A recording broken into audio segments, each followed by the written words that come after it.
जिंदगी कभी एक सिंपल स्टोरी नहीं होती। कभी एक पीसफुल वॉक जैसी लगती है और कभी एक रेस जिसमें हम अपने साथ ही भाग रहे होते हैं। ओसामू डाजा के साथ भी कुछ ऐसा ही था। जापान के एक अमीर परिवार में पैदा हुए। उनका जीवन चांद तारों की तरह चमकता हुआ नहीं था, बल्कि डाजा को अपनी जिंदगी की असली उलझनों को समझने में बहुत वक्त लगा और उन्होंने अपने इमोशनल स्ट्रगल्स को अपनी लिखाई में डाला। उनका जीवन एक ऐसी नॉवल की तरह था जिसमें ट्विस्ट और टर्न्स कभी खत्म ही नहीं होते थे। डाजा की शुरुआत एक ऐसे परिवार से हुई थी जहां हर चीज अवेलेबल थी, अच्छी शिक्षा, दौलत और एक अच्छी social position. Tokyo imperial university में उनका दाखिला, फ्रेंच लिटरेचर की तरफ उनका इंटरेस्ट, ये सब उन्हें एक आइडियल फ्यूचर की तरफ लेके जा रहा था। लेकिन उनका मन कभी भी सामाजिक एक्सपेक्टेशंस में नहीं लगा।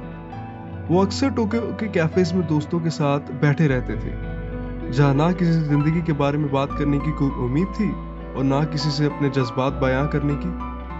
पर यह भी सच है कि उनका दर्द तब तक छुप गया था जब तक उन्होंने अपने आप को अपनी लिखाई में नहीं डाला।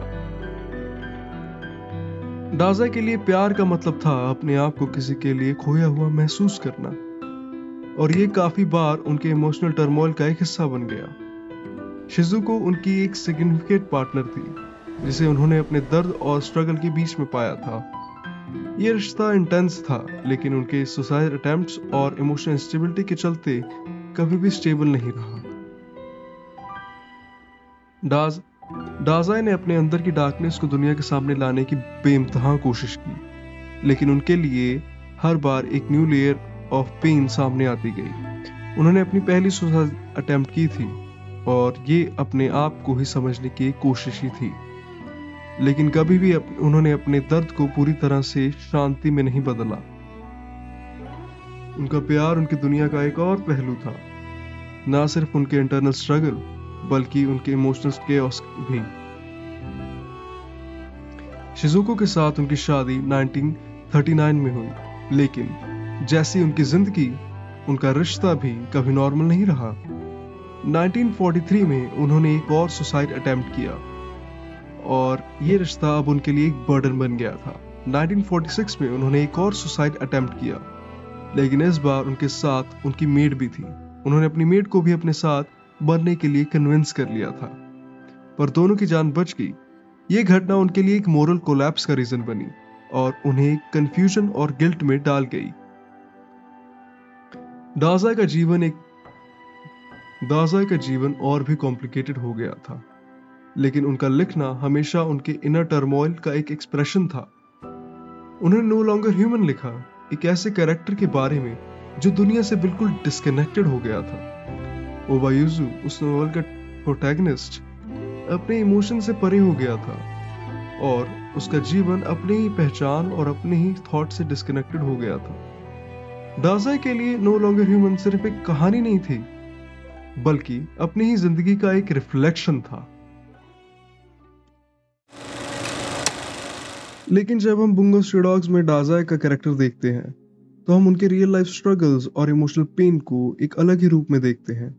बुंगो स्ट्रे डॉग्स में डाजा एक क्वर्की और समटाइम्स लाइट हार्टेड फिगर है जो जिंदगी को इतने कैजुअली ले रहा होता है कि लोग समझ नहीं पाते कि उनके अंदर का दर्द किस हद तक गहरा है। बुंगो स्ट्रे डॉग्स में उनका कैरेक्टर कभी अपने ड्रामेटिक एंटिक्स के जरिए तो कभी अब खुद को जिंदा रहने की कोशिश के रूप में नजर आता है। यहाँ पर वो थोड़ा ज्यादा प्लेफुल और कॉमेडिक है, जबकि असली जिंदगी में उनका स्ट्रगल एक डेडली सीरियसनेस को सामने लाता था। एनिमे में उनका कैरेक्टर कभी अपने पेन को जोक्स के साथ छुपाने की कोशिश करता है, पर असली दुनिया में उनका दर्द कभी भी इतना हल्का नहीं था। डाजा की जिंदगी कभी भी इस तरह से लाइट हार्टेड नहीं थी।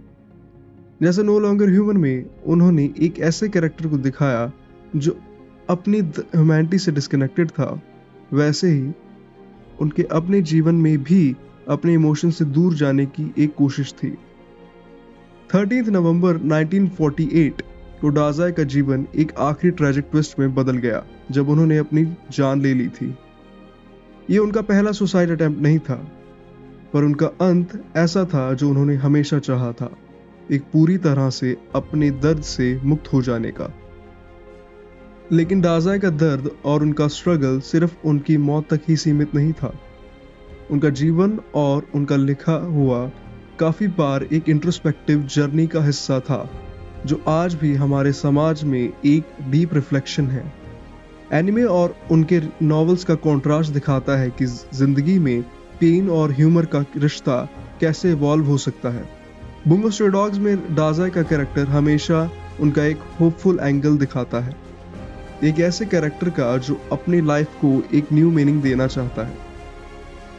ओसामू डाज़ाई का इन्फ्लुएंस, उनका लिखा हुआ और उनका फिक्शनल पोर्ट्रेयल हमारे लिए एक रिमाइंडर है कि दर्द और स्ट्रगल के बीच में भी नई शुरुआत की जा सकती है।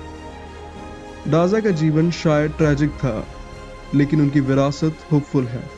उनके वर्ड्स और कैरेक्टर्स के थ्रू हम अपने आप को समझने की एक कोशिश कर सकते हैं। वो हमेशा अपने रीडर्स को इनकरेज करते हैं कि दर्द में भी कुछ नया पाया जा सकता है। You're Dazai? Yep, that's my name.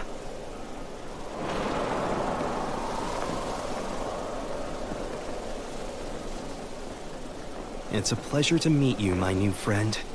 I'm Osamu Dazai.